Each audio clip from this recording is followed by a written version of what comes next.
মাফ করে দাও মানে? 4টা বছর পরে সে এখন তুমি মাফ চাচ্ছ? হাল ছেড়ে দিচ্ছ? একটু বোঝার চেষ্টা করো, তোমার আর আমার ধর্মটা আলাদা জেনি। তোমার ফ্যামিলি কখনোই আমাদের সম্পর্কটা মেনে নেবে না। তুমি কি আমাকে ভালোবাসো না? আরে দুনিয়ার সবাই মেনে না নিলে যদি আমার প্রতি তোমার ভালোবাসাটা কমে যায় না, তাহলে থাকো, আমি চললাম। কোথায় যাচ্ছ? বাবার পছন্দের ছেলেকে বিয়ে করতে। তাহলে আমার কি হবে? তুমি তো আর আমাকে ভালোবাসো না। বাসি, অনেক ভালোবাসি। এবার তো মানবে না। না মানুক, সমাজ কি বলবে? সমাজের বাইরে চলে যাব। কত দূর? যতদূর গেলে তোমার আর আমার ছোট্ট একটা সংসার হবে।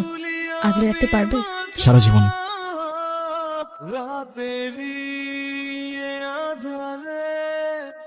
অজানা ছোঁয়া